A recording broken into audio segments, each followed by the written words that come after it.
Finally दोस्तों यहाँ पर यूएमटी टूल की तरफ से एक नई अपडेट आ चुकी है। काफी दिनों के बाद यूएमटी टूल ने अपडेट दिया जो कि क्यूसी फायर का है। इसके अलावा हमारा वीडियो भी बहुत दिनों के बाद आ रहा है क्योंकि हम टाइम नहीं मिल पा रहा था हमें एक्चुअली, क्योंकि बारिश का मौसम में काम बहुत ज्यादा है, इसके लिए हम टाइम नहीं निकाल पा रहे थे। बारिश के मौसम में आपको भी पता है काम बहुत ज्यादा आता है, हर साल हम इस चीज को ऑब्जर्व कर रहे हैं, काम बारिश के मौसम में ज्यादा रहता है मोबाइल रिपेयरिंग का। तो फिलहाल हमारा अपडेट क्या है वो जानेंगे, और इसके अलावा मोटरोला के कुछ जो एंड्रॉइड 15 वर्जन से रिलेटेड जो फोन है वो अनलॉक ही नहीं हो पा रहे हैं, तो उसके बारे में एक बहुत इंपॉर्टेंट चीज आपको बताऊंगा। तो वीडियो को पूरा लास्ट तक देखिएगा क्योंकि आपके लिए ये वीडियो काफी ज्यादा जानना जरूरी है। अब मान लीजिए ऐसा फोन है जो कि अनलॉक हो ही नहीं रहा है, ऑनलाइन में भी नहीं हो रहा, तो आप क्या करोगे? ऑनलाइन में भी नहीं हो रहा है तो क्या करोगे? तो ऐसे में काफी प्रॉब्लम हो जा रही है। तो उसका एक ट्रिक बताऊंगा और हो सके अगर काम कर जाए, हालांकि सबको पता है वो ट्रिक, बट हो सकता है किसी के दिमाग में ये चीज ना आया हो, तो वो चीज आप आजमा के देख लीजिएगा। तो सबसे पहले अपडेट की बात करें तो यहाँ आप देख सकते हैं ये है क्यूसी फायर का वर्जन 12.1 का अपडेट। इसमें कुछ खास नहीं है, आपका LT फोन है, मोटरोला का G64 है जो कि 5G फोन है, OnePlus का है। अब इसमें ये जो आपका G64 है एंड्रॉइड 15 वर्जन शायद ही अनलॉक हो, मुझे नहीं पता, बट ज्यादातर अनलॉक नहीं हो रहा है। उसके अलावा OnePlus का Note C3 Lite है, ओप्पो का A70s है और सैमसंग के कुछ नए बिट्स है। इसके अलावा Xiaomi के यहाँ पे 11i और 11 Lite 5G है। ये इतने सारे मॉडल यहाँ पे इन्होंने यूएमटी टूल ने अपडेट दे रखा है। तो ये तो बस इतना नॉर्मल सा अपडेट है। अब हमारा बेसिक टॉपिक क्या है, तो यूएमटी का अपडेट अगर आप चाहिए तो यहाँ से टूल को ओपन करिए और यहाँ से आप इसको देख सकते हैं, अपना अनलॉकिंग कर सकते हैं। 12.1 वर्जन यहाँ पे देख सकते हैं, आपको दिख रहा होगा, तो यूज कर सकते हैं। इसके अलावा यहाँ पे रिबूट का एक ऑप्शन दिख रहा होगा आपको। रिबूट का मतलब ये हो गया मोटा मोटी कि जैसे कई फोन ऐसा होता है, खासतौर पे जो ट्रिजर से शॉर्ट करने वाला था उसमें तो दिक्कत ही नहीं है। उसमें अगर आपका लूप में फंस जा रहा है तो मतलब मेरे कहने का मतलब है कि अगर जैसे मान लीजिए आपने कोई फोन अनलॉकिंग किया, फेल्ड हो गया बीच में, तो फोन ऑन नहीं होता है। फिर तो ऐसे कंडीशन में आपको ऑन करने के लिए तो बैटरी कनेक्टर निकालो, फिर तीनों बटन दबा के रखो कुछ देर तक, तब जाके ऑन होता है। तो इसमें टाइम ज्यादा वेस्ट होता है। कई फोन तो उसमें भी ऑन नहीं होता, जैसे 9 है, कभी कभी क्या होता है तीनों बटन दबाए रखो, अगर वो फेल्ड हुआ डाटा कनेक्टिविटी की वजह से चाहे कोई भी, तो प्रॉब्लम आ जाती है, ऑन नहीं होता है। फिर कई बार हमको खोल के पूरा बैटरी निकालना पड़ता है। तो Xiaomi में चाहे ज्यादातर जो Qualcomm CPU वाले उसमें तो आइडियल पॉइंट है, शॉर्ट करिए आपका काम हो गया, नहीं अगर फेल हो गया तो बैटरी कनेक्टर निकाल लीजिए। लेकिन कई सारे ऐसे फोन होते हैं जिनका बैटरी कनेक्टर हम नहीं निकाल सकते, वॉल्यूम अप एंड डाउन से ही आपका ईडीएल में जाता है, जैसे सैमसंग के हो गया या फिर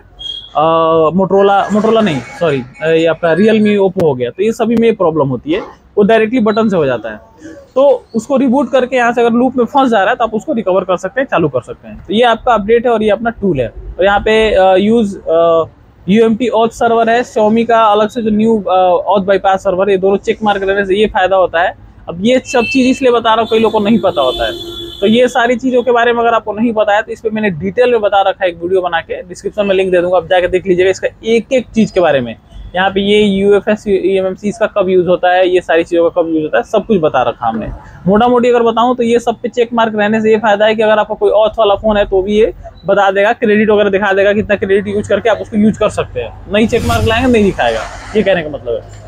अब बेसिकली हमारा मेन टॉपिक है ये कि अगर मान के चले आपके पास कोई फोन आ रहा है जो अनलॉक नहीं हो पा रहा है, जैसे आजकल ज्यादातर दिक्कत आ रहा है वीवो में, मोटरोला में, सैमसंग में भी आ रहा है, बट सैमसंग में ट्रिक उतना काम नहीं करेगा, लेकिन थोड़ा सा इसमें ज्यादा आसानी से हो जाता है काम। और क्या रहा है, जैसे अगर आपके पास अभी मोटरोला का कोई भी फोन आ जाए, ज्यादातर खास तौर पे Qualcomm CPU वाला, तो एंड्रॉइड 15 वर्जन है, हालांकि सब में ही 15 वर्जन अभी के डेट में है, कोई भी फोन उस 15 वर्जन से कम का नहीं है क्योंकि लगभग सब में अपडेट कस्टमर कर दिए है। तो उसमें क्या हो रहा है कि वो फोन अनलॉक ही नहीं हो रहा है। और अगर हमारे पास अनलॉक नहीं हो रहा तो ऐसा नहीं कि हम चलिए ऑनलाइन करा ले, ऑनलाइन में भी नहीं हो रहा है, कहीं भी सपोर्ट नहीं है, आपको सीधा जाना है सर्विस सेंटर, वहीं अनलॉक हुआ। तब ऐसे में आप करोगे क्या? तो ऐसे में एक ट्रिक अपनाइएगा जो कि आपको पता है पहले से, आपको कस्टमर से कुछ डिटेल लेके उसको अनलॉक करना है। इसमें थोड़ा समय ज्यादा लगेगा लेकिन आप उससे अच्छा पैसा भी बना सकते हैं, थोड़ी मेहनत लगेगी। और आपका एक फायदा ये हो जाएगा क्योंकि ये ट्रिक हम आजमा के देख रहे हैं, काफी सारे फोनों में काम कर जा रहा है, बहुत सारा फोन हमने अनलॉक भी कर दिया।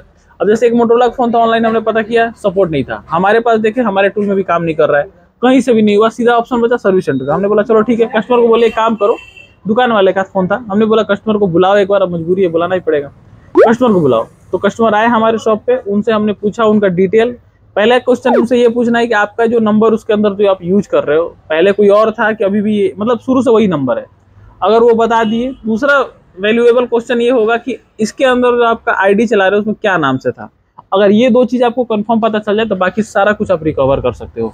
अगर वो नंबर उसमें फोन में रहा, दूसरा उनका नाम जो उन्होंने उसमें अपना आईडी में डाला है, क्योंकि मेन वही है, नाम नहीं बता पाएंगे तो कुछ भी नहीं हो पाएगा। नाम सही से, स्पेलिंग भी देखना है, कई बार क्या होता है एक भी स्पेलिंग मिस्टेक हो जाएगा, नाम भी सही बता रहे, स्पेलिंग मिस्टेक कर देंगे तब भी नहीं हुआ। तो मैंने इस चीज़ को ऑब्जर्व किया है कि काफ़ी सारे फ़ोनों में पहले आपका नंबर डालने के लिए आता है, जब आप FRP बाईपास करेंगे तो बाईपास करने का तो भी आपको पता है कि तरीका आजकल कई सारे फ़ोन में हम FRP भी बाईपास कर लेते हैं, लेकिन FRP भी बाईपास नहीं हो पा रहा है। तो पहला तरीका, क्योंकि FRP बाईपास भी अगर हो रहा है तो उसमें भी बहुत लंबा प्रोसेस रहता है, इससे ज़्यादा आसान है। कस्टमर अगर बता पा रहा है तो उनसे पहले नंबर पूछ लीजिए, नंबर उसमें डालिए सिम को। उसका दूसरा उनसे क्वेश्चन रहेगा कि अब जैसे आप डालेंगे अपना मोबाइल नंबर, तो वो जाएगा आगे बढ़ेगा, आगे आपका जीमेल ढूंढ के दिखाएगा, पहले नाम डालने के लिए आएगा, सॉरी नंबर डालेंगे फिर नाम डालने के लिए आएगा। तो आपको नाम भरना है, जो भी कस्टमर का नाम है। नाम अगर सही से मैच कर गया बस काम खत्म। उसके बाद से जीमेल दिखा देगा, जीमेल पर दबा के रिकवर कर दीजिए उसका पासवर्ड, उसके बाद आपका बाईपास हो जाता है। तो सिंपल सा 3 स्टेप का प्रोसेस रहता है।